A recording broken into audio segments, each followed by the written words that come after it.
ஓம் யோ பிரம்மாணம் விததாதி பூர்வம் யோ வை வேதாஹும் ச பிருஹணோதி தஸ்மை தம்ஹதேவமாத்ம புத்தி பிரகாசம் முமுக்ஷுர்வை சரணமகம் பிரபத்யே.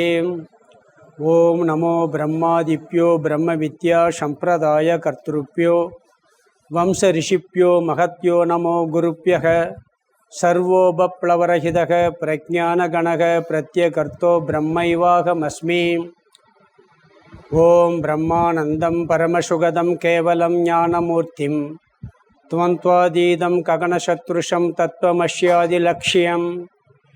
ஏகம் நித்யம் விமலமஜலம் சர்வதி சாட்சிபூதம் பாவாதீதம் திரிகுணரகிதம் சத்குரும் தம் நமாமி. குருர் பிரம்மா குருர் விஷ்ணு குருர் தேவோ மகேஸ்வரः குரு சாட்சாத் பரம் பிரம்ம தஸ்மை ஸ்ரீ குரவே நமக. ஓம் சகனா பவது சகனௌ புனக்து சக வீர்யம் கரவாவகை தேஜஸ்வினாவதீதமஸ்து மா வித்விஷாவகை.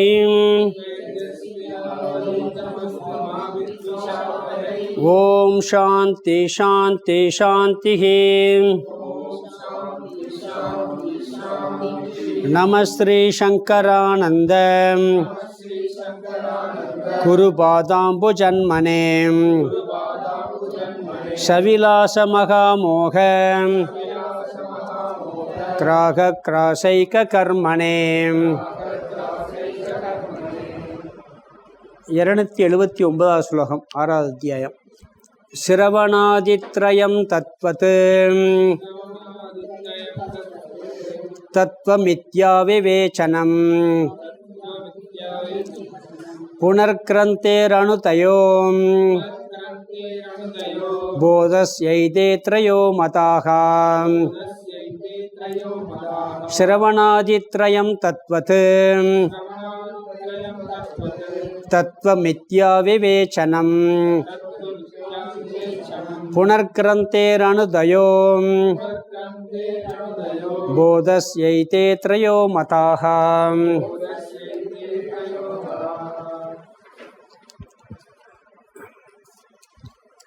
பஞ்சதசி 6வது அத்தியாயம். இதுவரைக்கும் நாம் பார்த்த கருத்துக்கள் ஆரம்பத்தில் சித்திர உதாரணம், பிறகு ஆகாச உதாரணம், பிறகு ஜீவ விசாரம், பிறகு ஜீவ விசாரத்தில் உள்ள குழப்பம், பிறகு ஈஸ்வர விஷயத்தில் மட்டும் உள்ள குழப்பம், அதுக்கு பிறகு மாயா விசாரம். ஒவ்வொரு வரியாக சொல்லிட்டு வரேன் ஒவ்வொரு கிளாஸில். ஏன்னா என்ன டாபிக், பெரிய அத்தியாயம்னால என்ன பார்த்துருக்கங்கிறது ஞாபகம் வச்சுக்கிறணும். மாயா விசாரம் சொன்னப்பறம் தான் ஈஸ்வர விசாரத்தை ஆரம்பித்தார்.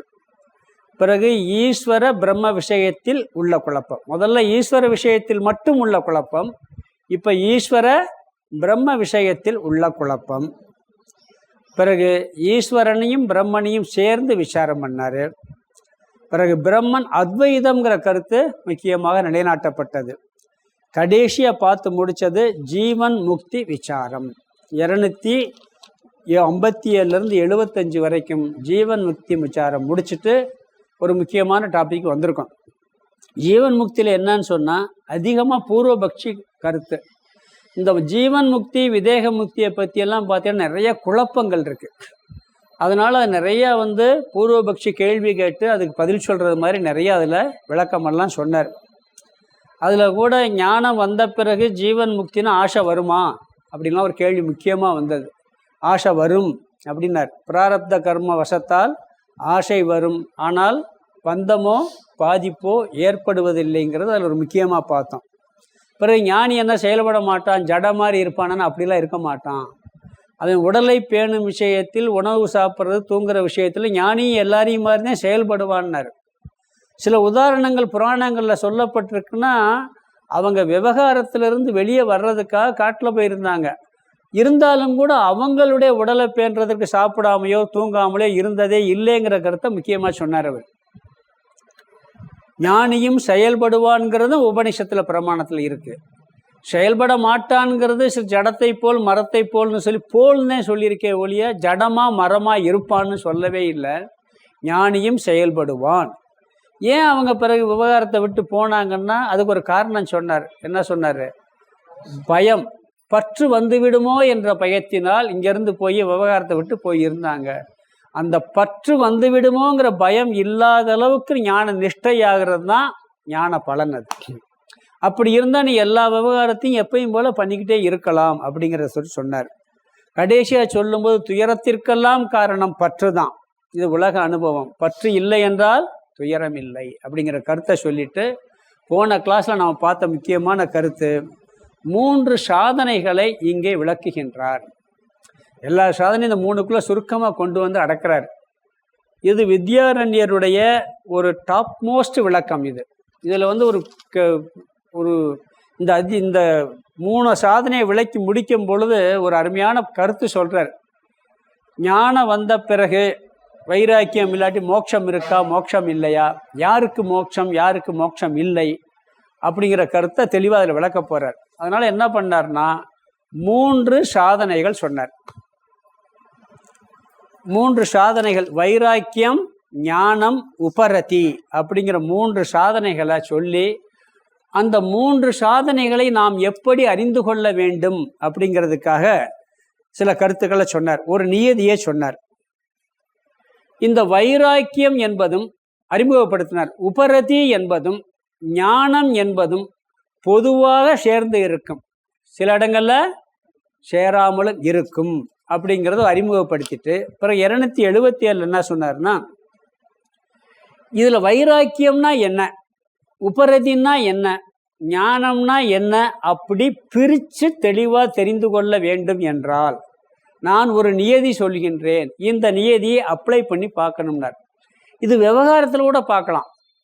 விவகாரத்தில் கூட ஒரு இது வந்து இதுதான் அப்படி நிர்ணயம் பண்ணணும்னா 3 விஷயம் சொன்னார். என்ன சொன்னார்னு சொன்னால், கேது என்ன, இதுக்கு காரணம் என்னன்னு முதல் கண்டுபிடிக்கணும். ஒருத்தர் திட்டுறாரு, அவர் ஏன் திட்டுறாரு, அந்த திட்டுறனுடைய சொரூபம் என்ன, அதனுடைய பலன் என்ன. சாதாரண கெட்டது விஷயங்கள் கூட இதை அப்ளை பண்ணி பார்த்தா கிளியராக தெரிஞ்சுக்கலாம். அது மாதிரி ஒவ்வொரு சாதனையும் வருவதற்கு என்ன காரணம், அந்த சாதனையினுடைய சொரூபம் என்ன, அந்த சாதனையை செய்து முடித்த பிறகு வரக்கூடிய விளைவு, காரியம், பலன் என்ன அப்படிங்கிற 3 நியதியை சொல்லி இந்த 3 நியதியையும் இந்த 3 சாதனையில் அப்ளை பண்ணி இந்த 3 சாதனையை பற்றி தெளிவாக தெரிந்து கொள்ள வேண்டும் அப்படிங்கிற கருத்தை சொன்னார். நான் பார்த்தோம். அதில் ஃபஸ்ட்டு வைராக்கியத்தை எடுத்துக்கிட்டார். இந்த 3ஐயும் அப்ளை பண்ணி பிரித்து தெரிஞ்சுக்கிறணும் அப்படிங்கிற கருத்தை சொன்னார்.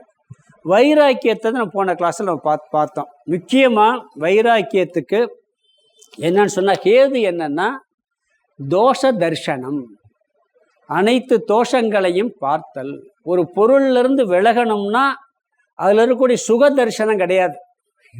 சுக தரிசனம்னா என்னவாம், அதில் போய் தான் விலகணும்னா அந்த பொருளில் வைராக்கியம் வர வேண்டும் என்றால் அந்த பொருளில் இருக்கக்கூடிய தோஷம் என்பதை ஆராய்ந்தால் வைராக்கியம் வரும். அப்போ வைராக்கியம் வர்றதுக்கு என்ன முக்கியமான காரணம்? கேது, தோஷ தரிசனம். பல காரணம் இருக்கு.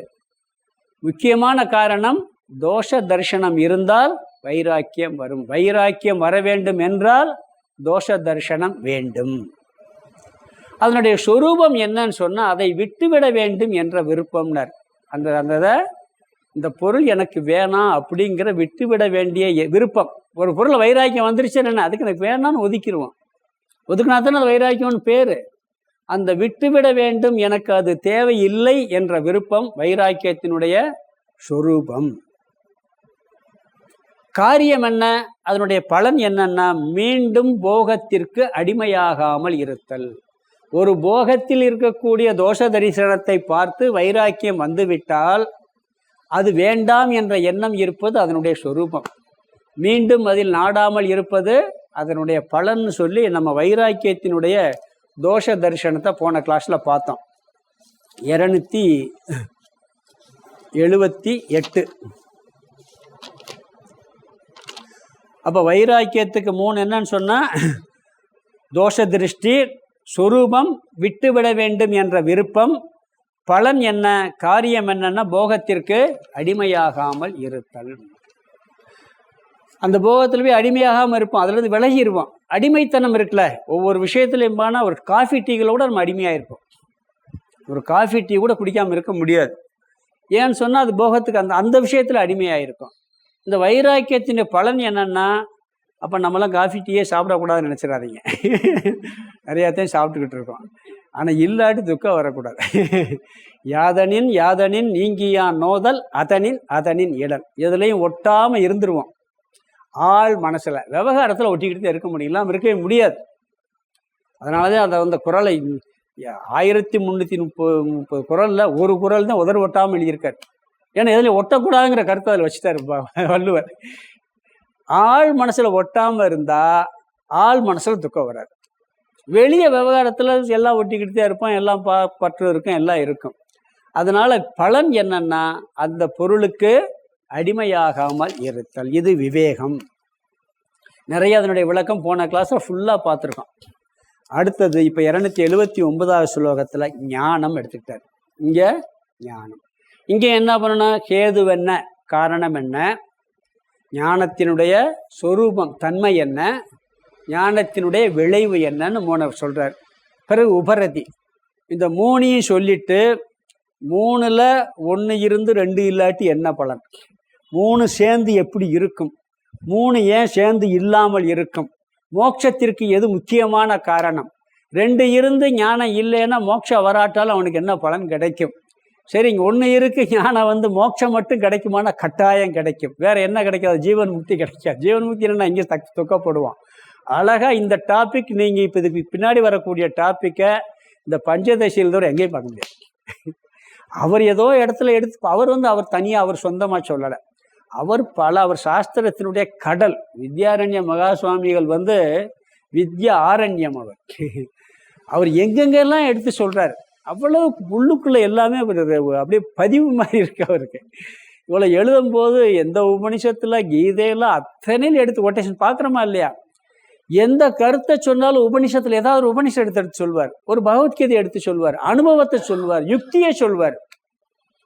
அவருடைய மூளையை நம்ம எனக்கே இதை படிக்கும்போது இப்படியெல்லாம் ஒரு மனிதருக்கு இவ்வளோ பெரிய ஒரு சக்தி. சிருங்கேரி மடத்தினுடைய விசேஷம் உண்மைதான். அவர் தான் அந்த விஜயநகர சாம்ராஜ்யத்தை நிறுவனர், மந்திரியாக இருந்தவர். அதனால் இப்போ என்ன பண்ணுற, 2வது சாதனைக்கு வந்தார்ச்சு, ஞானம். கேது என்னன்னா சிரவணாதி அப்படின்ட்டார். சிரவணம் முதலான காரணங்கள்னா இதுக்கு காரணமாக இருக்கு. ஞானம் வரணும்னா என்ன, அது சிரவணம், மனனம், நிதித்தியாசனம் தான் ஞான காரணம். ஸ்வரூபம் என்னன்னா அதனுடைய தன்மை என்னன்னா, அதனால என்ன ஜெகன் மித்தியா, ஆத்மா சத்தியம் என்ற அறிவு தான் அதனுடைய ஸ்வரூபம். நான் சத்தியம், பிரம்மன் சத்தியம், நான் அழியாதவன், நான் மரணமற்றவன், என்னை தவிர அனைத்தும் மித்தியா. இப்போ நீங்கள்லாம் மித்தியா, நான் மட்டும் சத்தியமான நீங்களும் அப்படித்தான் சொல்லணும். நான் மட்டும் சத்தியம், மற்ற எல்லாம் மித்தியாங்க. ஆத்மஸ்வரூபம் சத்தியம். அண்ணாதாசன் படிக்கிறார்ல, ஒரு கோப்பையிலே என் குடியிருப்பில் எந்த நிலையிலும் எனக்கு மரணம் இல்லைம்பார் அந்த பாட்டிலேயே. அவருடைய கெட்ட பழக்கத்தை சொல்லிட்டு ஞானம் இருக்கிறதுனால அவர் என்ன சொல்றாரு, எந்த நிலையிலும் எனக்கு மரணம் இல்லை அந்த பாட்டிலே வரும். கண்ணதாசனுடைய பாட்டில் எவ்வளோ போல்ட்டாக பேசியிருக்காரு பாருங்க. அவர் தத்துவத்தை சொல்லாமல் இருக்கவே மாட்டார். அதனால ஜெகன் மித்தியா அகம் சத்தியம்ங்கிறது இந்த ஞானத்தினுடைய சொரூபம். பலன் என்னன்னா மீண்டும் கிரந்தி, அந்த முடிச்சுலாம் பார்த்தோம் பாருங்க. இங்க முடிச்சுன்னு என்ன, அத்தியாசம், அஜ்ஞானம், அவை மீண்டும் வரவே வராது, அது காரியம். இந்த 3 இந்த ஸ்லோகத்தில் விளக்குறார். போதம்ங்கிற வார்த்தையை சொல்றாரு, ஞானம், பிரம்மஜானம். போதம்னா பிரம்மஜானம்னு அர்த்தம், ஆத்மபோதம்னு அர்த்தம். இதுக்கு காரணம், சொரூபம், காரியம் 3 சொல்றார். கேது என்ன சொல்றாருன்னா காரணத்தை முதல் வரி பார்த்தீங்கன்னா சிரவணாதி திரயம்டர். சிரவண ஆதின சிரவணம் முதலான 3. சிரவணம் முதலான 3 சிரவணம் முதலானல மனனம், நிதித்தியாசனம் 3 சேர்த்துக்கணும். சிரவணம், மனனம், நிதித்தியாசனம் என்ற 3 சாதனைகள் தான் ஞானம் வருவதற்கு ஹேது, காரணம் அப்படிங்கிறார். முதலியன்னு சொல்லிட்டார். சிரவணம் கேட்டா அறிவு வரும், பிறகு சந்தேகம் வரும். இந்த சந்தேகத்தை நீக்கிறதுக்கு இந்த பூர்வபக்ஷமெல்லாம் இவ்வளவு வந்துச்சு. கேள்வி கேட்குறான்ல, என்னென்னமெல்லாம் தீக்கா கட்சிக்காரங்களும் அப்படி கேட்க முடியாது. இந்த நாஸ்தியம் பேசுறதெல்லாம் வெறும் முட்டாள்தனமான மேலோட்டமான நாஸ்திய கேள்வி. ஆழமான நாஸ்தியர்கள் கடவுள் இல்லை, கடவுளை எப்படி இருக்குன்னு சொல்ல முடியும், இல்லைன்னு எத்தனை கேள்வி வந்துச்சு. எல்லாம் நிரூபிச்சாரா இல்லையா? அப்படி வரக்கூடிய சந்தேகங்கள் அனைத்தையும் நீக்குவது மனனம், அதில் உறுதி பெறுவது நிதித்தியாசனம். இந்த 3ம் சேர்ந்தால்தான் ஞானம்ங்கிறது தலைப்பு. இது 3 வரணும், இருந்தால் தான் ஞானம் கிடைக்கும், ஞானத்துக்கு காரணமாக அமையும், ஞான நிஷ்டைக்கு அப்படின்னு சொல்லிட்டார். பிரம்மஜானம், ஞானம்னாலே பிரம்மஜானம். பொதுவாக ஞானம் வர்றதுக்கு குரு சாஸ்திர பிரமாணம் வேணும், சாஸ்திர பிரமாணம் வேணும். குருவும் சாஸ்திரமும் எல்லா இடத்துலையும் இருக்காங்க. குரு இருக்காரு, புஸ்தகம் இந்த இருக்கு, பஞ்சதசி புஸ்தகம், எல்லாருக்கும் ஞானம் வந்துருச்சா? அங்கே என்ன பண்ணணும்? போய் உட்காந்து கேட்கணும், சிரவணம் பண்ணாத்தே வரும். அப்போ முக்கியமான காரணம் என்ன? சிரவணம். பிறகு சந்தேகம் வரும். அதெல்லாம் கேட்க கேட்க நம்ம இங்கே கிளாஸ் கேட்டு போயிருப்போம், வீட்டுக்கு போனோன்னு இப்படி சொன்னாரே புரியலையே, இதில் ஏதோ ஒரு சந்தேகம் இருக்கே, நிறையா வரும். அடுத்த கிளாஸில் ஆட்டோமேட்டிக்காக கிளியர் ஆகும்.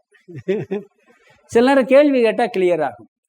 அது மனனம். பிறகு அதை அப்படியே சிந்திச்சு நம்ம வாழ்க்கையிலே நம்மளை அறியாமல் சிந்திப்போம். ஒரு காரியம் பண்ணிக்கிட்டு இருக்கும் போதே நிறைய கேட்கும் பொழுது சிந்தனை ஓடிக்கிட்டே இருக்கும், அது நிதித்தியாசனம் ஆயிரும். அப்படி 3ம் இருக்கிறது. இதனுடைய சுரூபம் என்னன்னு சொன்னால், தத்வத்து தத்துவ மித்யா விவேச்சனம். முதல் வரியில 2வது பகுதி.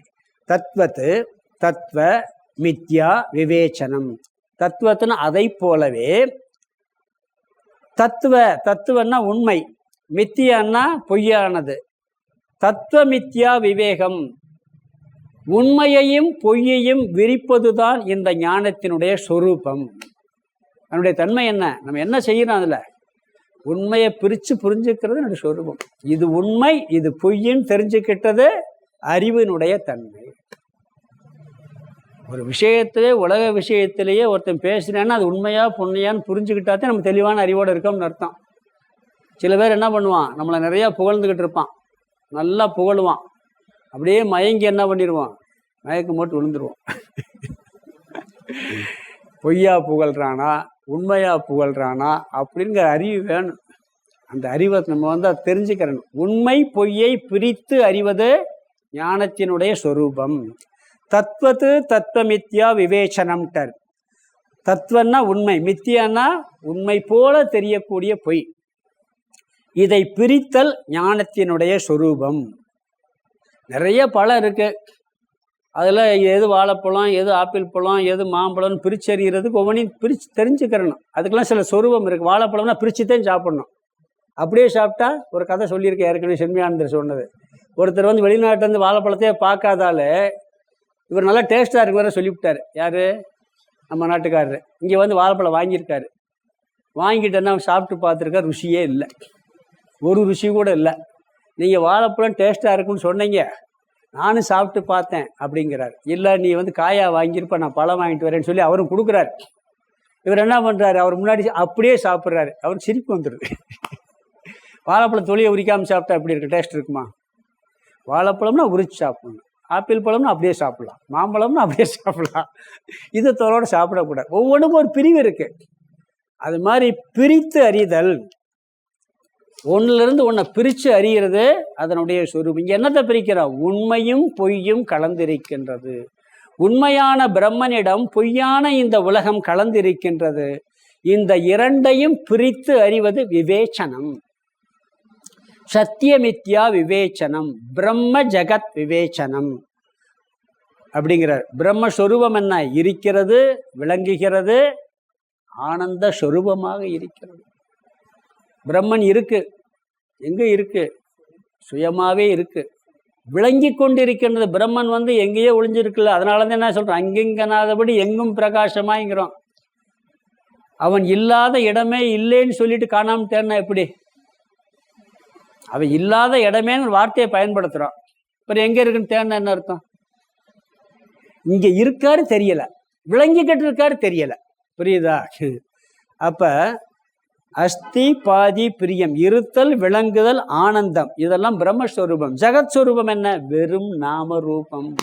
தங்கம் ஒன்றே சத்தியம், செயின் மோதிரம் எல்லாம் வெறும் நாம ரூபம், வித்தியா.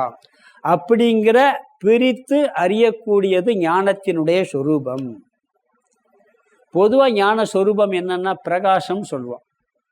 பிரகாசம் என்ன? இருப்பதை காட்டுவது.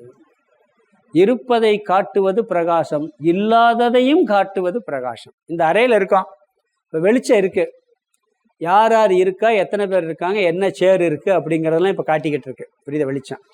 எல்லாரும் எந்திரிச்சு போயாச்சு. அப்போ போயாச்சுன்னா இல்லாததையும் வெளிச்சம் அங்கே லைட் ஆஃப் பண்ணிட்டோம், இருட்டா இருக்கு, இருக்கிறதும் தெரியாது. அப்போ என்ன உள்ள இருக்குன்னு என்ன சொல்லுவான்? ஒன்றும் சொல்லவே முடியாது. லைட்டு வெளிச்சம் இருந்தா இருக்கிறதும் தெரியும், இல்லைங்கிறது அப்பத்தையும் தெரியும். அது மாதிரி ஞானம் என்ன பண்ணுதுன்னா இருக்கிறதையும் காட்டுது, எது இல்லைங்கிறதையும் காட்டுது, எது உண்மைங்கிறதையும் காட்டுது, எது பொய்யுங்கிறதையும் காட்டுது. இருப்பு. அதனால அதுக்கு தான் பிரகாசம் சொல்லி ஞானத்தை லைட்டுக்கு நம்ம உதாரணமாக சொல்லுவோம். ஒளி வடிவம், பிரகாச சொரூபம். ஏன் சொல்றோம்னா பிரகாசத்தையும் செய்யுது. அதே தான் ஞானம் என்ன பண்ணியிருக்கு? உண்மையையும் பொய்யையும், இருப்பதையும் இல்லாததையும் விளக்குவது ஞானத்தினுடைய அது சொரூபம். பிறகு அடுத்தது அதனுடைய விளைவு என்ன? இரண்டாவது வரி முதல் பகுதி. ஞானத்தின் விளைவு, ஞானத்தின் பலன் என்ன அப்படின்னா, புனக கிரந்தே அனுதயக. புனக கிரந்தே அனுதயகன்னா மீண்டும் அத்தியாசம் வராது. மீண்டும் முடிச்சு அவிழ்க்கப்பட்ட பிறகு மீண்டும் முடிச்சு போடாது, விழுகாது. கிரந்திங்கிறத பற்றி நிறைய இதுக்கு முன்னாடி பார்த்துருக்கோம். கிரந்தின்னு என்ன? ஒரு அத்தியாசம் அல்லது அறியாமைன்னு பேர். அறியாமை போய்விட்டால் மீண்டும் அறியாமை வராது. ஞானத்தை அடைந்து விட்டால் அந்த ஞானத்தை அடையிறதுக்கு முன்னாடி எப்படி தப்பா நினைச்சிருந்தோமோ அது திருப்பி வராது. இந்த ஞானம் அனந்தம், முடிவில்லாத. அதுக்கு ஆதி இருக்கு ஞானத்திற்கு. ஞானம் வந்து விட்டா அது முடிவில், அதுக்கு அனந்தம், அவ்வளவுதான். அதுக்கு மேல அங்கே ஃபினிஷர் வந்துடும். பிறகு ஏன் இந்த ஞானம் வந்தால் போகாதுன்னு சொல்கிறோம்னு சொன்னால், எந்த அறிவுமே நம்ம சின்ன வயசுல கூட பாருங்கள், வாய்ப்பாடு மனப்பாடம் பண்ணிட்டோம். இன்னைக்கு அது போயிடுதா? சில நேரம் மறந்துடுகள், திருப்பி லேசாக தூண்டி விட்டால் டக்குன்னு ஞாபகம் உள்ளே இருக்காது. அதனால தான் பாருங்கள், சில பேர் முக்கியமான விஷயம் ஏதாவது தெரிஞ்சுக்கிறவே கூடாத விஷயமா இருப்போம். யாராவது சொல்லிட்டாங்கன்னு வச்சுக்கிது, என்கிட்ட சொல்லியிருக்கவே வேணாம்ப்பா சொல்கிற மாதிரி. ஏன்னு சொன்னால் அது தெரிஞ்ச உடனே துக்கம் வந்துடுது, அது நீக்க முடியாது அந்த விஷயத்தை. நம்ம முன்னோர்களை யாரோ ஒருத்தர் தெரிஞ்சவர் ஒரு தப்பு பண்ணியிருக்காரு, நம்ம நல்லவர் நினச்சிக்கிட்டே இருக்கோம். ரொம்ப நல்லவர் நினச்சிக்கிட்டு திடீர்னு என்ன பண்ணுறாங்க, அது அவரை போய் தப்பான ஒரு வந்தவுடனே, ஐயே நீ சொல்லியிருக்கவே வேணாம், எனக்கு அதை நினச்சி துக்கப்படும், இப்படியா இருந்தாங்கன்னு அப்படின்னு நினைக்கிறோமா இல்லைங்களா? ஒரு அறிவு வந்துட்டா அது போகிறது இல்லைனால துக்கம் வருது. அது மாதிரி நான் ஆத்மஸ்வரூபம் பிரம்மஸ்வரூபங்கிற அறிவு வந்தாச்சுன்னு சொன்னால் அது எப்பயுமே அது தெரிகிறது வரைக்கும் தெரிஞ்சாச்சுன்னா அவ்வளோதான், அது பேர் முடிஞ்சு போச்சு.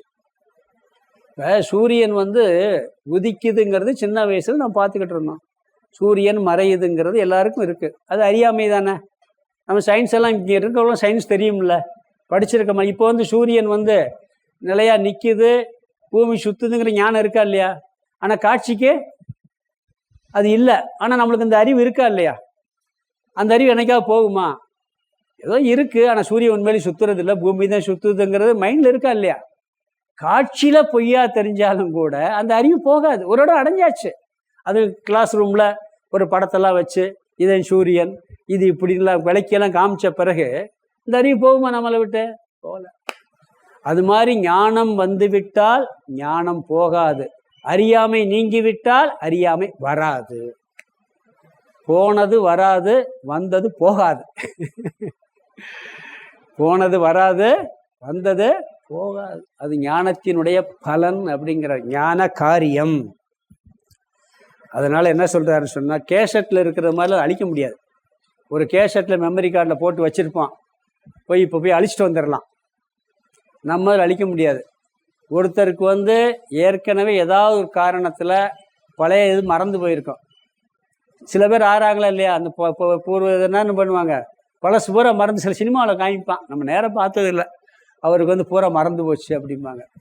ஆனால் திடீர்னு வந்த பிறகு கம்ப்ளீட்டாக ரிப்பீட் ஆகிடுதா இல்லையா? அப்போ உள்ளுக்குள்ளே இருக்கா இல்லையா? மெமரி கார்டில் அழிச்சிட்டா திருப்பி வராது, பென் டிரைவில் இருக்கிறத அழிச்சிட்டா வராது. ஆனால் இங்கே இருக்கிறது வந்தால் போகாதுங்கிறார்.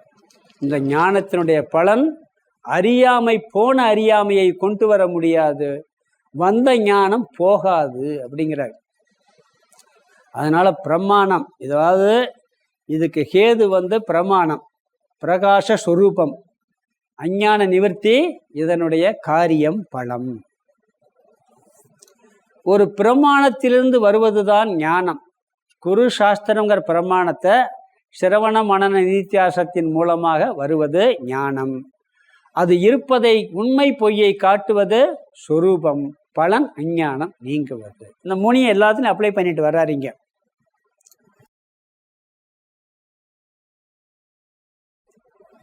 பொதுவாக நல்லா தெரிஞ்சுக்கிட்டோம்னு சொன்னால் சரியான சாதனையை பயன்படுத்தி நாம் என்ன பண்ணுவோம், ஞானத்துக்கு போவோம். ஏன்னா அது வந்து ஹேது என்னன்னு தெரிஞ்சால் தான் ஞானத்தை அடைய முடியும். ஹேது என்ன? குரு சாஸ்திரம், அதை சிரவண மனன நிதித்தியாசனம் மூலமாக தெரியாததுனால தான் தலைகளை 10 நாள் நின்னோம்னா ஞானம் வந்துடும் சில பேர் நிற்கிறாங்க. இருக்கு சில பேருக்கெல்லாம், நீ தலைகளை நில்லு பயிற்சி பண்ணி ஞானம் வந்துடும், இல்லை மூச்சை அடக்கி ஞானம் வந்துடும், காட்டில் போய் ஒத்த காலில் நில்லு ஞானம் வந்துடும். பக்குவம் வேணா வருமே ஒழிய ஞானம் ஒரு காலும் வராது. எத்தனையோ சாதனைகள், காவி உடுத்த வேணாம், கமண்டலம் ஏந்த வேணாம், காய் உடுத்துனா ஞானம் வந்துடுமா? வராது. கமண்டலம் ஏந்துனா ஞானம் வந்துடுமா? வராது. காட்டுக்கு போனால் ஞானம் வந்துடுமா? வராது. காவி உடுத்திடாமல், கமண்டலம் ஏந்திடாமல், காட்டுக்கு போகாமல் சிரவண மனன நிதித்தியாசனம் பண்ணினால் மட்டும் வந்துவிடும். புரியுதா? அப்போ ஞானத்துக்கு கேது என்ன? சிரவணம் மனனம் நிதித்தியாசனம். மற்ற சாதனைகள் ஜபம் தியானம் பூஜை எல்லாம் பக்குவத்தை கொடுக்கும், ஞானத்திற்கு கேது கிடையவே கிடையாது. சிரவண மனனத்திற்கு கேதுன்னு சொல்லலாம். அந்த சிரவண மனனம் கேட்பதற்கு ஒரு தகுதி வேணும் பார்த்தீங்களா, அதுக்கு கேதா சொல்லலாம். ஞானத்திற்கு கேது என்ன காரணம்னா, கேதுன்னா காரணம், ஞானத்திற்கு காரணம் சிரவண மனநி. வேற சாதனைகள் எதுவுமே வராது.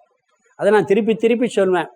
வேதாந்த விசாரம் எல்லாமே குரு சொல்ல சிஷ்யன் கேட்டது மாதிரி தான் இருக்கு. கேள்வி கேட்டு குரு சொல்ற மாதிரி. கீதை எப்படி இருக்கு? அதே மாதிரிதான். இவரே என்ன பண்றாரு, பூர்வபட்சி கேட்குற மாதிரி கேட்டு பதில் சொல்லிட்டு வருவார்.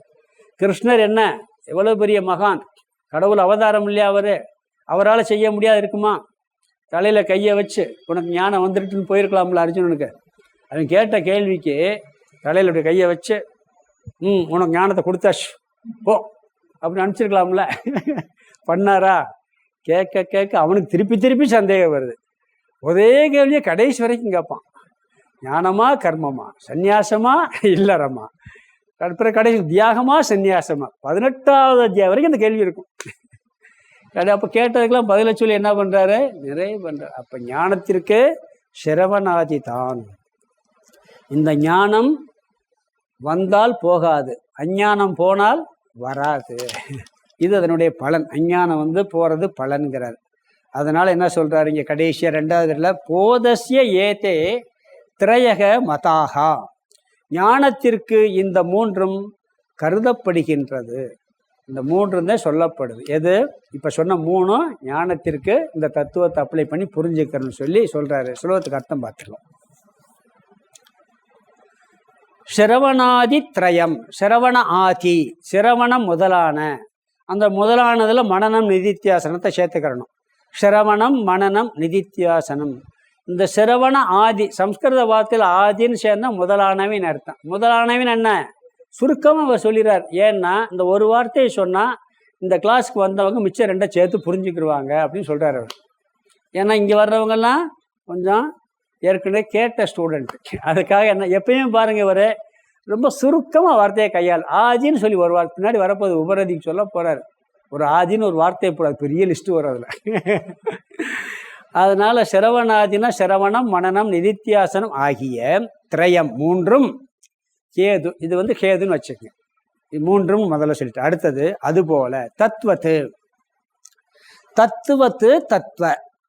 தத்துவன்னா உண்மையானது, ஆத்மா உண்மையானதுன்னு சேர்த்துக்கணும். ஆத்மாங்கிற வார்த்தையை சேர்த்துக்கணும். உண்மையானது.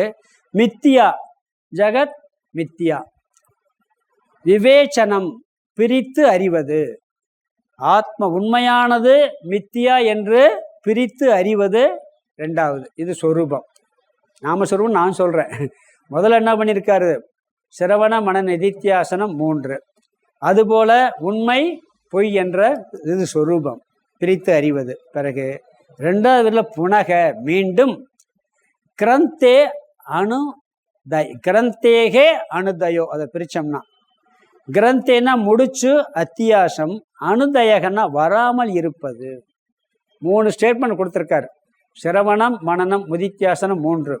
அதுபோல எது உண்மை என்று பிரித்து அறிவது. 3வது முடிச்சு, அத்தியாசம், வராமல் இருப்பது. போதசிய, போதசின் ஞானத்திற்கு ஏதே திரையக, இந்த 3ம் மதாக கருதப்படுகிறது. வைராக்கியத்திற்கு சொன்னது போல காரணம், சொரூபம், காரியம், இந்த 3ம் ஞானத்திற்கு இவ்வாறு சொல்லப்படுகிறது. வைராக்கியத்துக்கு 3 சொன்னார். அது மாதிரி இங்க கேது என்ன? சிரவண மனன நிதித்தியாசனம். கேதுன காரணம், சிரவண மனன நிதித்தியாசனம். சொரூபம், தன்மை என்பது சத்தியா மித்தியா என்று பிரித்து அறிவது. பலன், முடிச்சு, அவிழ்ந்த முடிச்சு மீண்டும் வராது, அத்தியாசம் வராது, அஞ்ஞானம் வராது. இது பலன். அடுத்தது உபரதி 280 படிக்கலாம். யமாதிர்த்தி நிரோதச்ச வியவகாரஸ்ய சங்க்ஷயः ஸ்யூர்ஹேத்வாத்யா உபரதே இத்யசங்கர ஈரிதக. யமாதிர்த்தி நிரோதச்ச வியவகாரஸ்ய சங்க்ஷயः ஸ்யூர்ஹேத்வாத்யா உபரதேஹ இத்யசங்கர ஈரிதக.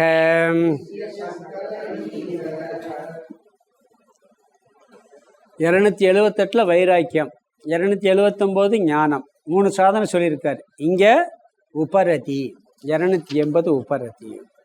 ஏன்னா நிறைய இடத்துல பார்த்தீங்கன்னா எல்லாம் ஒன்று போல தெரியும். சமம், தமம், வைராக்கியம் பார்த்தா மேலோட்டம் பார்த்தா ஒரே சாதனை மாதிரி தெரியும். ஒவ்வொன்றுக்கும் ஒரு வித்தியாசம் இருக்குது. அதுக்காக இங்கே சொல்கிறார். இங்கே உபரதிக்கு என்ன கேது சொல்கிறாருன்னா, முதல் வரியில் முதல் வார்த்தையில் சொல்லிட்டார். சமாதிகி, யமாதிகின்ட்டார். யமாதிகி, ஆதின்னு ஒரு வார்த்தை போட்டார். அப்போ என்ன, யமம் எங்கே வருதுன்னா பதஞ்சலி யோகசரத்தில் யமம் முதலான அஷ்டாங்க சாதனைகள் வருது. அப்போ அந்த 8 சேர்த்துக்கணும். யமத்தோட என்ன சேர்க்கணும்? 7 சேர்க்கணும். இந்த 8 இருந்தால் உபரதி வந்துடும் அப்படிங்கிற.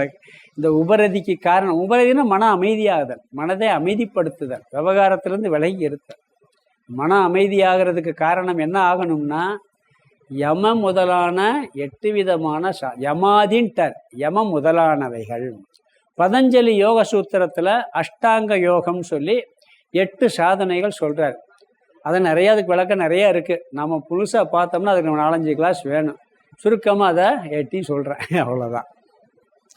யமக, நியமக, ஆச்சனம், பிராணாயாமம், பிரத்யாகாரக, தாரணா, தியானம், சமாதின்னு 8 வார்த்தைகள் சொல்லி 8 சாதனைகள் அங்கே பதஞ்சலி சொல்லியிருக்காரு. இதெல்லாம் நம்ம செஞ்சோம்னா இந்த உபரதிங்கிறது கேதுவாக இருக்கும். மனம் அப்படியே அமைதியாயிரும், சாந்த சுரூபம் ஆயிரும். இதுக்கு இவ்வளவு கஷ்டப்படணுமா? பேசாமல் இருந்து ஓடிட்டு போட்டுமே, என்ன வேணாலும் செய்யட்டு, இப்போ என்ன மனசு அமைதியாகாட்டி என்ன அப்படின்னு தோணும். நம்ம நிறைய செஞ்சுருக்கணும், இயல்பாகவே செய்வோம் அதெல்லாம். அதாவது மனதை அமைதிப்படுத்துறதுக்கு நிறைய சாதனைகள் சொல்லி, முதல் பாதத்தில் வைராக்கியம், தியான, அபியாசம் என்ற சாதனைகள்லாம் சொல்கிறார். எங்கள் பதஞ்சலி யோக சூத்திரத்தில் இந்த வைராக்கியம், தியானம் எல்லாம் மனசை அமைதிப்படுத்த சாதனை சொல்லிட்டு, அதை செய்கிறதுக்கு உனக்கு முடியலைன்னா அதை விட நிறையா சொல்கிறார். என்ன சொல்கிறாருன்னு சொன்னால், இந்த அஷ்டாங்க யோகத்தை செய்யுங்கள்னு அங்கே பதஞ்சலி சொல்கிறார். மனதை அமைதிப்படுத்துறதுக்கு வைராக்கியம் வேணும். அங்கே கூட பார்த்தோம் வைராக்கியத்தினுடைய காரியம் உபரதி ஆகும்னு ஒன்று பார்த்துருக்கோம் முன்னாடி. நம்ம அந்த வைராக்கியத்தை சொல்லும் போது மனம் சாந்தமாகும். அது கொஞ்சம் கஷ்டம் முடியலைன்னு சொன்னால் இப்படி சொல்லியிருக்காரு, 8 சாதனைகளை பண்ணுங்க அப்படின்னு சொல்லியிருக்காரு. யமம் நியமங்கள், இதை வளர்த்து கொள்ள வேண்டும். இங்கே யமகன்னு அர்த்தம், அதில் 5 இருக்கு. நியமகள் 5 இருக்கு. இது ஏற்கனவே சில இடத்துல நம்ம அதை பார்த்துருக்கோம். இங்கே பஞ்சதிசையில் பார்த்தோமா வேற இதில் பார்த்தோமான்னு ஞாபகம் பார்த்துருக்கோம். சுருக்கமாக சொல்கிறேன். அஹிம்சா, சத்தியம், அஸ்தேயம், பிரம்மச்சரியம், அபரிக்கிரகம். அஹிம்சான்னா என்ன? துன்பப்படுத்தாமல் இருக்கிறது, பிற உயிர்களை துன்பப்படுத்தாமல் இருக்கிறது. சத்தியம் என்ன? பொய் சொல்லாமல் இருக்கிறது. இதில் எல்லாம் பார்த்தீங்கன்னா செய்யக்கூடாதுன்னு வரும். பிற உயிர்களை துன்புறுத்தாதே அஹிம்சா, பொய் சொல்லாதே சத்தியம். சத்தியம்னா உண்மை பேசுங்கிற அர்த்தம் கிடையாது, ஞாபகம் வச்சுக்கோங்க. சத்தியத்துக்கு லட்சணம் என்ன தெரியுமா? உண்மையே பேசுறது கிடையாது, பொய் சொல்லக்கூடாது. பேச வேண்டியது வந்தால் பொய் சொல்லக்கூடாது. உண்மையே பேசிக்கிட்டு இருக்கோம்னா நம்ம வாழவே முடியாது. ஏன்னா எல்லாத்தையும் சொல்லிடணும் கரெக்டாக. இப்படி போனேன், இங்கே வந்தேன், அங்கே வந்தேன்னு சொல்லணும். பேச வேண்டியது வந்தால் பொய் சொல்ல. பொய்யாமை. அஹிம்சானா கொல்லாமை இருக்கா இல்லைங்களா? வள்ளுவர் பாருங்க, கொல்லாமை. வாய்மைங்கிறதுல என்ன? பொய் சொல்லாமை. அஸ்தேயம், மற்றொரு பொருளை அபகரிக்காமை. கள்ளாமைன்னு வராங்க. மற்றொரு பொருள்களை அபகரிக்காமை. பிரம்மச்சரியம், புலன் வழி செல்லாமை. அப்படிதான் வருது பூராமை. அபரிக்கிரகம், தேவைக்கு மேல் பொருள்களை வைத்து கொள்ளாமை அப்படின்னு அர்த்தம். இப்படி இது நிறைய சொல்லியிருக்காரு. பொதுவாக இந்த கடைசி அவன் சொல்லியிருக்க தேவைக்கு மேல் வைத்து கொள்ளக்கூடாதுன்னு சொல்லியிருக்காரு பார்த்தீங்களா? நீங்கள் எந்த பொருள் தேவை எந்த பொருள் தேவை இல்லைன்னு சொல்லி முடிவு செய்யணும்னு சொன்னால் அது எப்படி முடிவு செய்கிறதுன்னா, ஒரு வருஷத்துக்கு ஒரு பொருளை தொடாமல் இருந்தோம்னு வச்சுக்கோங்களேன், தூக்கி போட்டணும். இல்லை எப்போயாவது தேவைப்படும். ஒரு பிளாஸ்டிக் கவரை கூட என்ன பண்ணுவான், அப்படியே மடித்து வச்சுருந்து ஒரு வருஷம் யூஸ் பண்ணியிருக்க மாட்டான், அடுத்த வருஷத்துக்கு தேவைப்படும். அந்த பழக தெரியணும். நான் சாமியை பார்த்துருக்கு. இவர் குருபரான சாமி பரமார்த்தானந்தான் நிறைய புக்ஸ் வாங்குவார். அந்த புக்ஸ் எல்லாம் படிச்சுட்டு வச்சுக்கிற மாட்டார். என்ன பண்ணுவாருங்கன்னா, எப்போ ரெஃபரன்ஸுக்கு தேவை இருக்கோ அதை மட்டும் வச்சுக்கிறார். வச்சுக்கிட்டு என்ன பண்ணுவாருன்னா லைப்ரரியிலேயே கொடுத்துருவார். ராமகிருஷ்ண மடத்தில் ஒரு நோட்டு வச்சுருப்பார், எழுதி கொடுத்துருவார். ஏன் சாமி அதெல்லாம் கொடுத்துட்டீங்க, அவங்க படிக்கலாம், யார் வருஷம் பூரா தூசி தச்சுக்கிட்டு இருக்காது. இப்போ ரெஃபரன்ஸுக்கு எது தேவையோ வேணும்னு வச்சுக்கிடுவேன். என்னைக்கே தேவைன்னா நான் சொல்லி விட்டால் லைப்ரரியில் எடுத்து வந்து கொடுத்துருவாங்க. பக்கத்துலேயே மடம் இருக்குது அப்படிம்பார். அப்படி டிஸ்போஸ் பண்ணிடுவாங்க. நானே 2 பேரோட கொடுத்துட்டு தான் வந்தேன் முதல்ல. இப்போ எது ரெஃபரன்ஸுக்கோ அது தேவை வச்சுக்கிறது. அது மாதிரி பொருள்களை பற்றி கூட யாருக்கோ கொடுக்க மனசு வராது. தேவைக்கு மேல் வைத்து கொள்ளலாம். இதை ஒன்றை மட்டும் சொல்லியிருக்கேன், 5 இருக்கு. இதெல்லாம் என்ன? யமக.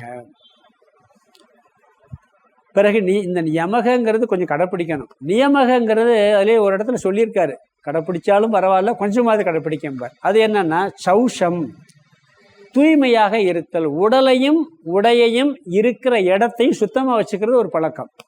சந்தோஷம், கிடைப்பதில் திருப்தியாக இருத்தல். அங்கே கூடாதுங்கிறார், இங்கே இருக்கிறது என்ன செய்யணும்னு சொல்றார். சந்தோஷம், என்ன கிடைச்சதோ அதில் திருப்தி அடைஞ்சு பழகிக்க. தபக, இந்திரியங்களுக்கு அடிமையாகாமல் இருத்தல். சுவாத்தியாக, சாஸ்திரம் படித்தல். ஈஸ்வர பிராணிதானம், இறை வழிபாடு, பக்தி. அது ஏதாவது ஒரு இடத்துல பேசியிருக்கோம். அந்த யமகங்கிறத கட்டாயம் கடைப்பிடிக்கணும், நியமகங்கிறத கொஞ்சம் கடைப்பிடிச்சா கூட பரவாயில்லன்னு இதே வித்யாரண்யர் சொன்ன ஞாபகம் இருக்கு, ஏதோ ஒரு ஸ்லோகத்தில் வருது. அப்போ யமம் நியமம் இது 2. இதில் 2லயும் 10 வந்துருச்சு. அடுத்தது ஆச்சனம், யோகாச்சனம். இந்த ஸ்தூல உடம்பை ஆரோக்கியமாக வச்சுக்கிறதுக்கு செய்யக்கூடிய பயிற்சிகள். யோகாசனம் பண்ணுறான், யோகாசனம் பண்ண முடியலன்னு வச்சுக்கோங்க, கொஞ்சம் வாக்கியாவது போகலாம், கொஞ்சம் நடந்தாவது பழகலாம். இது உடலை ஆரோக்கியமாக வைத்துக்கணும்னா ஆச்சனம். பிராணாயாமக, சுவாசம், மூச்சு பயிற்சி. மூச்சுக்கும் மனசுக்கும் நிறைய சம்பந்தம் இருக்குது, உடல் ஆரோக்கியத்துக்கும் சம்பந்தம் இருக்குது. பிராணனுக்கும் நிறைய சம்பந்தம் இருக்குது.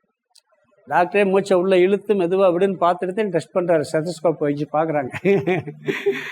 ஏன்னா அந்த மூச்சை இழுத்து விடுறதுல அவ்வளோ விஷயங்கள் இருக்குது. அது பிராணாயாமம். இதெல்லாம் நிறைய விளக்கம் இருக்குது. நான் சுருக்கமாக இங்கே பிரத்யாகாரக, தேவையற்ற பொருள்களிலிருந்து விலகி கொள்ளுதல். எல்லாம் இந்திரியத்தை முழுசாக இழுக்க முடியாது, எது தேவையில்லையோ அதை ஒதுக்கி வச்சுட்டு இருக்கிறது. இது பிரத்யாகாரக.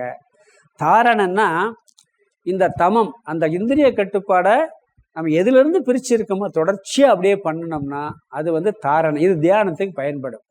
அது தொடர்ச்சி. அப்புறம் தியானம். தியானம்னா என்ன? ஒரு விஷயத்தை எடுத்துக்கொண்டு அதிலேயே மனசை செலுத்துறது ஜபம்.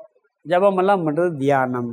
பிறகு இந்த தியானத்தில் மனசு சஞ்சலப்படும். ஜபம் பண்ணும் பொழுது பார்த்தீங்கன்னா ஒரு ஜபம் 108 தடவை பண்ணுறோம்னு சொல்லி முதல்ல உட்காருவோம். ஒரு 5 தடவை அதில் போகும், மிச்சம் 103 தடவை வெளியே தான் போகும். பிறகு என்ன ஆகுனா அப்புறம் கொஞ்சம் கொஞ்சம் 1 தடவை 2 தடவை அப்படியே வரும் உள்ள. பிறகு கொஞ்சம் அதிகமாக வரும். இப்படியே பழக பழக என்னன்னா ஜபம் பண்ண ஆரம்பித்தா சமாதிக்கு போயிடுவோம். அந்த ஒன்று மட்டும்தான் இருக்கும். இது சமாதி.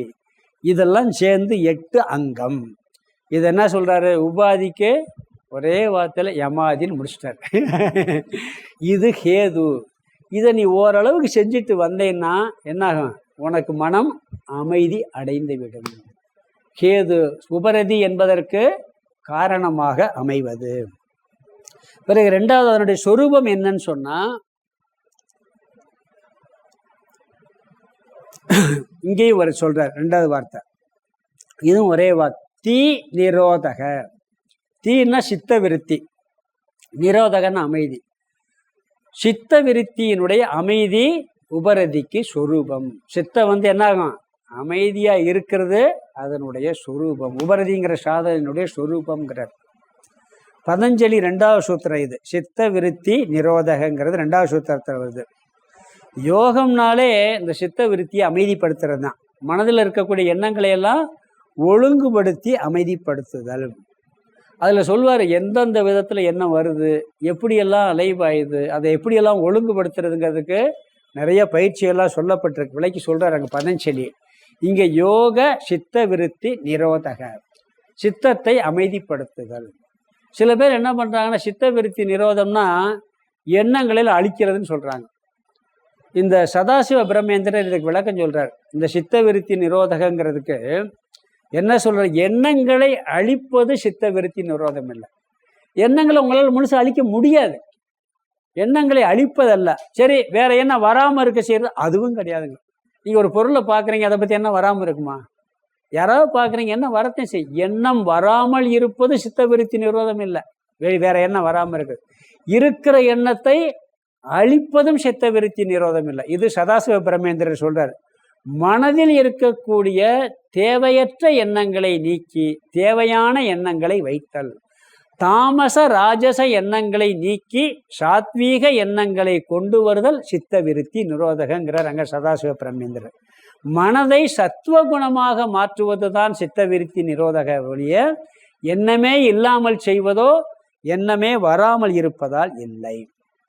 இது சொரூபம். பலன் என்ன?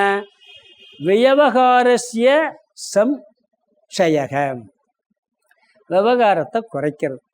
இந்த மன அமைதியாச்சுன்னா என்ன ஆகுமாம்னா விவகாரத்திலிருந்து நம்மளை எரியாம அமைதி. ஆவியை விட்டாலும் சாவியை விட மாட்டேன்னு சொல்ல மாட்டோம். என்ன பண்ணுவோம்? கொஞ்சம் விவகாரம் போதுங்கிற எண்ணம் வரும் அப்படிங்கிறார். தேவையில்லாத இழுத்து போட்டு செய்கிற பழக்கம் இருக்காது. அதெல்லாம் இந்த விவகாரமெல்லாம் குறைச்சிக்கிறோங்க. அனாத்ம விவகாரத்தை குறைத்து கொண்டு ஆத்ம விவகாரத்தில் இவன் சென்று விடுவான். சர்வநாதிகளில் போயிடுவான். தேவையற்ற விஷயங்கள் தேவையானதை பண்ணுவான். எது தேவையோ அதை சும்மா இழுத்து போட்டு சொல்கிறாங்கல்ல. ஒருத்தனை சும்மா போய்கிட்டு இருக்கணும் கூப்பிட்டு பேசுறது, வா சும்மா பொழுது போல கொஞ்ச நேரம் பேசிக்கிட்டு இருக்கலாம்னா பேசுறது. இதில் அன்யா வாச்சே விமுஞ்சதன்னு ஒரு உபனிஷத்து வாக்கி, தேவையில்லாத வார்த்தைகளை விட்டு விடுதல். பேச்சை நிப்பாட்டுறதை விட அளந்து பேசுறது ரொம்ப கஷ்டம். எந்த வார்த்தையை பேசணும் எந்த வார்த்தையை பேசக்கூடாதுங்கிறது இருக்கு பார்த்தீங்களா, அது வந்துருங்கிறார் இதில். தேவையில்லாத விவகாரங்களை எல்லாம் குறைத்து கொள்ளுதல். பொறுப்புகளை விடணும்னு சொன்னால் சும்மா விட்டு போகக்கூடாது. பொறுப்புகளை விடுறது பொறுப்பாக விடணும். பொறுப்பாக எப்படி விடணும்? பொறுப்பாக விடணும். சும்மா நம்ம வாட்டுக்கு விட்டுட்டு வந்துட்டோம்னு வச்சுக்கோங்க, பிறகு அவஸ்தைப்படுவோம். நம்ம என்ன பண்ணுவோம்? சரி பார்த்துக்கிறலாம் அப்படின்னு சொல்லிட்டு விட்டுட்டு வந்துடுவான். பிறகு என்ன பண்ணுவோம்னா அங்கே எல்லாம் தப்பு நடந்துக்கிட்டு இருக்கோம். நம்மளுக்கு திருப்பி என்ன பண்ணுவான்? உள்ள ஓடி போயிடுவோம். பொறுப்பாக விடணும்னு இருக்காங்க. ஆன்மீக சாதனைகளில் கூட பொறுப்பாக விட்டுட்டு வரணும் அப்படிங்கிறாங்க. அதனால் என்ன சொல்கிறான்னு சொன்னால், இப்படி மன அமைதி அடைந்தவுடன் என்னான்னு சொன்னால் விவகாரங்களை விட்டு ஞான நிஷ்டைக்காக அவன் காலத்தை ஒதுக்குவான். விவகாரம் இருந்தால் ஞானத்துக்கும் வர முடியாது, ஞான நிஷ்டைக்கும் வர முடியாது. இந்த கிளாஸுக்கு வரணும்னா என்ன அர்த்தம்? கொஞ்சம் விவகாரத்தை விட்டு தானே வர முடியும். ஒரு கடை கூட வச்சுருக்கோம், ஒரு பிஸ்னஸ் பண்ணிக்கிட்டு இருக்கோம், தொழில் பண்ணிக்கிட்டு இருக்கோம். அந்த தொழில் என்ன பண்ணுறான், ஒரு 2 மணி நேரம் விட்டாதான் இங்கே ஞானத்துக்கு வர முடியும், இல்லாட்டி வர முடியுமா? அப்போ இந்த உபரதியில் என்னன்னா கொஞ்சம் மனசு அமைதியாகி இதுக்கு மனசை செலுத்துவோங்கிற பலன் கிடைக்கும் அப்படிங்கிறார். விவகாரத்தை விட்டுட்டு சிரவணாதிக்கு வரக்கூடியது உபரதியினுடைய காரியம், பலன் அப்படிங்கிறார். சில பேர் என்ன பண்ணுவாங்கன்னா, அந்த ஞானம் வந்த உடனே எல்லாம் மித்தியான்னு தெரிஞ்சிருச்சா, இஷ்ட தெய்வ கோயில் கூட வழிபட போக மாட்டேன், அதுவும் மித்தியா, கடவுளும் மித்தியா, நான் கோயிலுக்கெல்லாம் போக மாட்டேன்பார். ஆனால் மற்றதெல்லாம் உண்மையை நினச்சிட்டு விவகாரம் பண்ணுவார். இந்த ஜபம் மித்தியான்றவார், ஜபம் மித்தியா, பூஜை பண்ணுறது மித்தியான்னு சொல்லிட்டு எது தேவையில்லையோ அதை சத்தியமாக நினச்சி பண்ணிக்கிட்டு இருப்பார். இது எப்படி போகும்? இதெல்லாம் அறகுறை ஞானம்.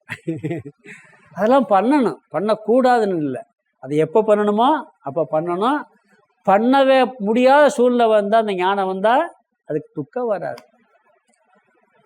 விவகாரம் எந்த விவகாரத்தை குறைக்கணும்னு இருக்கு. இவன் என்ன பண்ணுவான், இந்த விவகாரத்தை குறைச்சிக்கிட்டு மித்தியா ஞானமெல்லாம் பையக்கிட்டு இருப்பாப்புல, அதெல்லாம் பண்ணக்கூடாதுங்கிறார். அதாவது நம்ம எல்லா விவகாரத்துக்கு காரணம் பாருங்க, நம்மளால சும்மா இருக்க முடியாது. ஒரு அறைக்குள்ளே தனியாக உட்காந்து சும்மா இருக்க முடியுமா? அப்படி இருக்க முடியாததுனால என்ன பண்ணுறான், போய் என்ன சும்மா இருக்க வேலையே இல்லை, ஒரு வெட்டி வேலை இல்லை, அப்போ டிவியை பார்த்துட்டு உட்காருவோம். வேறு அதில் ஏதாவது 2 அதை போட்டு மனசில் குழப்புவோம்.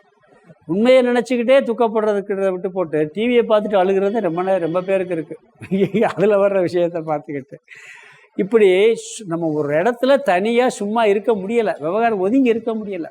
அதனால தான் எல்லா பிரச்சனையுமே அப்படி இருக்க ஒருத்தன் பழகிட்டான்னு வச்சுக்கோங்க, பிறகு அவனுக்கு ஒரு இடம் பிரச்சனை வருதுன்னா பேசாமல் ஒதுங்கி இருக்க பழகிட்டானா பிரச்சனையே வராது. அதனால் என்ன சொல்கிறாருன்னு சொன்னால், இங்கே இந்த 3ம் உபரதியினுடைய கேது முதலியவைன்னு சொல்கிறார். 2வது வரி முதல் பகுதியில் சுயகு ஹேத்வாத்யாகா உபரதே, இந்த 3ம் உபரதியின் கேது முதலியவை ஆகின்றன. 3 சொல்லிட்டு என்ன பண்ணிட்டாரு, அதுக்கு முதலியன்னு சொன்னார். எதுக்கு? யமாதின்ட்டார், முதலியவைன்னு சொன்னார். எது? கேது. பிறகு என்ன சொன்னார், இதுக்கு வியவகாரஸ்ய விவகாரங்களை குறைத்தல் பலன்னு சொன்னார். சித்த விருத்தி நிரோத சொரூபம் சொன்னார். இங்கே கேது முதலியவை, கேது சொரூபம் பலன், இந்த 3ம் இப்போ சொன்ன 3ம் உபரதிக்கு கேது சொரூபம் பலனாக அமைகின்றன. இது அசம்கர ஈரிதக, இவ்விதம் இவைகளின் வேற்றுமை சொல்லப்பட்டுள்ளது. வைராக்கியம், ஞானம், உபரதி 3ஐயும் சொல்லிட்டார். 3க்கு கேது வேற, 3க்கும் சொரூபம் வேற, 3க்கும் பலன் வேற. இப்படி 3னுடைய வேற்றுமைகளும் இந்த 3 தத்துவத்தின் மூலமாக சொல்லப்பட்டுள்ளது அப்படின்ட்டார். இல்லாட்டி 3ஐயும் நம்ம என்ன நினைப்போம், எல்லாம் வைராக்கியம் வந்தாலே போதும் ஞானம் வந்துடும் நினைப்போம். உபரதி அஷ்டாங்க யோகம் பண்ணாலே ஞானம் வந்துடும் நினைப்போம். சில பேர் நினைக்கிறாங்கல்ல அப்படி. இதெல்லாம் கிடையாது. 3க்கும் கேது வேற, சொரூபம் வேற, பலன் வேற. அதனால 3 வேறையா புரிஞ்சிக்கங்கன்னு சொல்லிட்டார். பிறகு அடுத்ததில் என்ன பண்ண போனார்னா, இதில் 3மே எது முக்கியம்னு சொல்ல போகிறார். 3 ஒரே மாதிரி இல்லை, வேற வேற. இப்போ சினிமா படத்தில் கூட காமிப்பார், ரெட்டை வேடம் போட்டிருப்பான், 2 பேர் ஒரே மாதிரி இருப்பான், கண்டுபிடிக்கிறதுக்கு ஏதாவது ஒரு வித்தியாசம் இருக்கும். பார்த்துருக்கோமா இல்லையா? இப்போ சில பேரை பார்த்தீங்கன்னா சினிமாவில் தான் பார்ப்போம், அப்படியே உரிச்சு வச்ச மாதிரி இருக்குது. எப்படி கண்டுபிடிக்கணும்? இவன்ட்டு ஒரு குணம் இருக்கும், அப்போ அதை பார்த்து இவன் வேற அதே வேற கண்டுபிடிச்சிருவோம். இந்த 6 வித்தியாசமெல்லாம் போட்டு சின்ன பிள்ளையில் பார்த்துக்கிட்டே இருப்பேன். இப்போயும் அதை பார்க்குற புத்தி போகிறதில்ல. ஏன்னா அதில் ஒரு மைண்டு ஓடுது, எங்கே வித்தியாசம் கண்டுபிடிக்கணும்ட்டு. நியூஸ் பேப்பரில் பார்த்தேன், அந்த வித்தியாசம் பார்க்குறதுல புத்தி கவனம் செலுத்துது. இங்கேயே வித்யாரண்யர் அப்படி வித்தியாசமாக பண்ணி சொல்லி காமிச்சிருக்காரு. அதனால் என்ன சொல்லிட்டாருன்னா, இங்கே இந்த 3ம் வேறுபாடு இதன் மூலமாக தெரிந்து கொள்ளுங்கள்ட்டார். சரி, தெரிஞ்சாச்சு. இதில் எது முக்கியம், எது செகண்டு அப்படிங்கிறத அடுத்தது, எது பிரதானமானது எது அப்பிரமானமானதுங்கிறது சொல்ல போகிறாரு. அது அடுத்த ஸ்லோகத்தில். இந்த ஸ்லோகத்துக்கு அர்த்தத்தை பார்த்துடலாம். யமாதி தி நிரோதக ச, நிரோதக யமாதிகின்னா யம முதலியவை சொல்லிட்டார். அந்த அஷ்டாங்கம் யோகம் எல்லாம் தீ நிரோதக, அது வந்து பிறகு மனதின் அமைதி. யமாதிங்கிறது ஹேது, மனதின் அமைதி. தீ நிரோதகங்கிற சித்த விருத்தி நிரோதக, மன அமைதி, இது சொரூபம். ச விவகாரஸ்ய, எல்லா விவகாரங்களையும் சம்சயக, குறைத்தல் காரியம். விவகாரத்தை குறைக்கிறது அதனுடைய பலன். யமாதி பண்றதுனால மன அமைதியாயிரு, மன அமைதியினுடைய விளைவு விவகாரங்களை குறைத்தல். சியுகு உபரதே, இவை இந்த உபரதிக்கு, இவை இந்த மூன்றும், இவை மூன்றும் உபரதிக்கு ஹேத்வாத்யாகா, ஹேது முதலியவையாகும். ஹேது சொரூபம், காரியம், பலன், இந்த மூன்று சேர்ந்து முதலியவையாகும். இது இவ்விதம், இவைகளின், இவ்விதம்னா வைராக்கியம் ஞானம் உபரதி இவைகளின் அசங்கரக வேற்றுமை ஈரிதக சொல்லப்பட்டுள்ளது.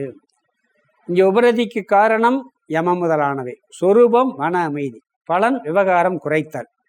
இவ்விதம் இந்த வைராக்கியம் ஞானம் உபரதியினுடைய வேற்றுமையானது பிரித்து சொல்லப்பட்டுள்ளதுன்னு சொல்லி இந்த 3 டாப்பிக்கை சொல்லி 3 சாதனையை சொல்லி 3 சாதனைக்கு காரணம் என்ன, அதனுடைய சொரூபம் என்ன, அதனுடைய பலன் என்னன்னு சொல்லி முடிச்சுட்டு இதில் எது முக்கியம் எது செகண்டரிங்கிறது அடுத்த ஸ்லோகத்தில் சொல்ல போகிறாரு. அதுக்கடுத்து ஒரு டாபிக் வரப்போகுது, எது வந்து மோட்சம் எப்படி கிடைக்கிது, எதனால் மோட்சம் கிடைக்கும். சரி, அது 2 இல்லாட்டி மோட்சம் கிடைச்சி என்ன பலன், அதெல்லாம் அழகாக இங்கே தான் அந்த டாப்பிக்கே வருது, இந்த பஞ்சதசியில். அது பின்னாடி வரப்போகுது. இந்த ஸ்லோகத்தில் எது பிரதானம் சொல்ல போகிறாரு, 281 படிக்கலாம். தத்வபோத பிரதானம் ஸ்யாத் சாக்ஷான் மோக்ஷ பிரதத்வதக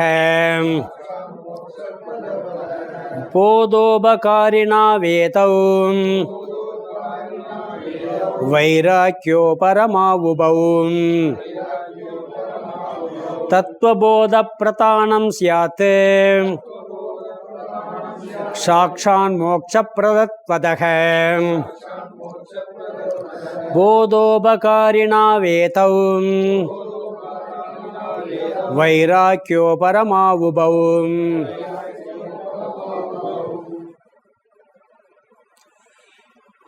வைராக்கியம் ஞானம் உபரதி என்ற 3 சாதனைகள் சொல்லிட்டு அதுக்கு ஹேது சொரூபம் காரியமெல்லாம் சொல்லிட்டு இந்த 3இல் எது பிரதானம் எது அப்பிரதானம் அப்படிங்கிறத இந்த ஸ்லோகத்தில் சொல்கிறார். இந்த 3ல் எது முக்கியமானது எது முக்கியம் இல்லைன்னு அர்த்தம் இல்லை, எது செகண்டரி அப்படிங்கிறத சொல்கிறாரு. 3மே தேவை தான், 3 சாதனையும் தேவை. ஆனால் அந்த 3ல் எது முதலாவது எது செகண்டரி அதுங்கிறத சொல்கிறார் இங்கே. அதனால் இங்கே முதல் வரியில் என்ன சொல்கிறாரு பார்த்தீங்கன்னா, தத்துவ போதக பிரதானம் சியாத்து, தத்துவத்தை பற்றிய அறிவுதான் பிரதானம், ஞானம்தான் முக்கியமானதாக ஆகின்றது. ஞானம் வைராக்கியம் உபரதி சொல்லியிருக்காரு. இதில் எது முக்கியம், ஞானம். ஏன் ஞானம் முக்கியம்னு சொல்கிற, வைராக்கியம் கூடாதா உபரதி வேணும், 3 இருந்தாலும் முக்கியம் எதுன்னு பார்க்கணுமா இல்லைங்களா, அதில் முக்கியத்தை சொல்கிறாரு. மிச்சமாக தேவை இருக்குது, ஆனால் ரொம்ப பிரதானம் எது சொல்லுவோம். எனக்கு 4 பேர் வேணும், முக்கியமாக யார் வேணும்னாட்டா சொல்லுவோமா இல்லையா, 4 பொருள் வேணும், அதில் முக்கியமாக உனக்கு எதுப்பா வேணும், ரொம்ப பிடிச்சது அப்படின்னு சொல்லுவோமா இல்லையா. அது மாதிரி 3 தேவை தான், ஆனால் அதில் பிரதானம் எது. ஒரு இதில் சும்மா விவகாரத்துக்கு சொல்கிறேன், குயிஸ் ப்ரோக்ராம் ஏதோ ஒன்று பார்த்தேன், உங்களுக்கு பிடிச்சவங்களாம் எழுதுன்னு சொல்லுவாங்க. இது வந்து ஒரு இல்லறவாசிகளுக்கு ஒரு முக்கியமான பண்பு, அதுக்காக சொல்கிறேன். அதில் பார்க்கும்போது எல்லாத்தையும் எழுதுவாங்க. இதில் இப்போ தேவையில்லாத ஒருத்தர் எடுன்னு சொல்லுவாங்க, ரொம்ப எடுத்துக்கிட்டே வருவார். கடைசியாக எங்கே நிற்கும்னா தான் ஹஸ்பண்டு பிள்ளைங்க 2 பேர் நிற்கும். இப்போ இதில் பிள்ளைகளை நீக்கிறீங்களா ஹஸ்பண்டை நீக்கிறான்னு நம்ம அழுதுறோம். எல்லாத்தையும் நீக்கிட்டு 2ஐயும் விட முடியாது. கடைசியில் பார்த்த பிள்ளைகள் அடிச்சிடும், ஹஸ்பண்டு தான் வேணும் நிற்கும். கண்ணீர் விட்டுட்டு அதையும் அடிச்சிடும். அப்போ கடைசியில் எது பிரதானம், கணவனுக்கு மனைவி, மனைவிக்கு கணவன் தான், மிச்செல்லாம் போயிடும். அது மாதிரி எது எல்லாம் தேவை தான், ஆனால் பிரதானம் எது அங்கே அப்படின்னு வரும். அது மாதிரி இங்கே என்ன சொல்கிறாருன்னு சொன்னால், என்னடா இந்த டாப்பிக்கில் அதை சொல்கிறேன்னு நினைக்காதீங்க. அது மாதிரி எல்லா சாதனையும் வந்தாலும் கூட பிரதானம் ஞானம். ஏன் ஞானம் வருதுன்னா, ஒரு மனிதன் பிறந்து இருந்து இந்த வாழ்க்கையை முடிக்க வேண்டும் என்றால் பிறவாமை வேண்டும். அந்த பிறவாமைக்கு முக்கிய காரணம் ஞானம் மட்டுமே. அதை சொல்றார், சாக்ஷாத் மோக்ஷ பிரதத்வதக அப்படிங்கிறார். முதல் விரல் 2வது வாக்கியம், சாக்ஷாத் மோக்ஷ பிரதத்வதக, நேரடியாக மோட்சத்தை கொடுப்பதால். ஞானம் மட்டுமே பிறவாமையை கொடுக்கும். திருவள்ளுவர் பார்த்தீங்கன்னா மெய்யுணர்தல் அதிகத்தை அழகாக நிறையா சொல்லியிருக்காரு. அதை பற்றி பிறக்காமல் இருக்கணும்னா நீ ஞானத்தை அடைஞ்சுதான் ஆகணும். மற்ற சாதனைகள் இதுக்கு உதவி செய்யும். ஞானம் ஒன்றே சரி. ஞானம் வந்துருச்சு, எனக்கு வைராக்கியம் உபரதி இல்லைன்னா பரவாயில்ல, கொஞ்சம் கம்மியாக இருந்தால் கூட அப்புறம் நீ மோட்சத்தை அடைஞ்சிருவேன்னு சொல்ல போகிறார். மீண்டும் பிறக்க உனக்கு அறிவு வந்தாச்சா பிறக்கவே மாட்டேன்னு இங்கே தான் சொல்கிறார். நான் ஆத்மா, நான் உடல் அல்லங்கிற ஞானம் உனக்கு வந்துவிட்டால் அப்படிங்கிறார். நிஷ்டை அடையலைன்னா கூட சொல்கிறாருங்க. நிஷ்டை அடையலைன்னா உலகத்தில் கஷ்டப்படுவேன், விவகாரத்தில் துக்கமெல்லாம் வரும்பார். அது பின்னாடி பார்க்க போகிறோம். இருந்தாலும் முதலே சொல்கிறேன். ஏன்னா சாக்ஷாத் மோட்ச பிரதத்வதகன்ட்டார். நேரடியாக மோட்சத்தை கொடுப்பதால் என்ன, தத்துவபோதக பிரதானம் சியாத்து, ஞானமே பிரதானமாக சொல்லப்படுகிறது. ஞானம் எப்பொழுதுமே இருப்பதை காட்டும். இருப்பது எது? பிரம்மன் மட்டும்தான் இருக்கு. அது யாரு? நான் தான். என்னை ஞானம் காட்டி கொடுத்துருச்சு. இந்த பிரம்மன்ற அறிவுக்கு வரணும்னா எது காரணம்? ஞானம் தான். அகம் பிரம்மாஸ்மின்னு எப்படி வரும்? ஞானத்தினாலதே வரும். தத்துவமசிங்கிறது எப்படி வரும்? ஞானத்தினாலதே வரும்.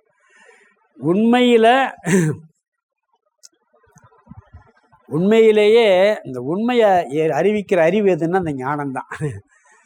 வைராக்கியம் உபரதியும் முக்கியம் இல்லையான்னு கேட்டீங்கன்னா தேவைதான். ஆனால் அது இதுக்கு என்ன செய்யுது? தேவைதான், அது செகண்டரின்னு சொல்றாரு. இந்த ஞானத்துக்கு துணை புரியும். அது இருந்தால் தான் இது வரும். எது? உபரதி வைராக்கியம் கொஞ்சமாவது வேணும். கொஞ்சம் கூட இல்லாட்டி ஞானத்துக்கு வரவே மாட்டோம். முழுசா இருந்தால் நல்லது. அது ஏன் முழுசா இருக்கும், முழுசா ஏன் இல்லைங்கிறது அடுத்த காரணம் சொல்ல போறாரு. சேர்ந்து ஏன் இருக்கு? 3மே சில பேருக்கு இருந்தால் ரொம்ப நல்லது. 3 இல்லாமல் பிரிச்சிருந்தா கொஞ்சம் கம்மி தான். அது ஏன் வருது 3 சேர்ந்து இருக்கு, சில பேருக்கு ஏன் இல்லைங்கிற காரணத்தையும் அடுத்து சொல்லுவார் அவர். அப்போ என்ன சொல்றாருன்னு சொன்னால் அதுவும் தேவைதான், துணை புரிவது தான். அவை 2வது வரி முதல் பதில் போத உபகாரினவ் ஏதவ். அதை பிரிச்சோம்னா ஞானத்திற்கு போத உபகாரினவ் ஏதவ்னு பிரிக்கும். ஞானத்திற்கு துணை புரிபவை இவை இரண்டும். எவை இரண்டும்? வைராக்கிய உபரமவ் உபவ்.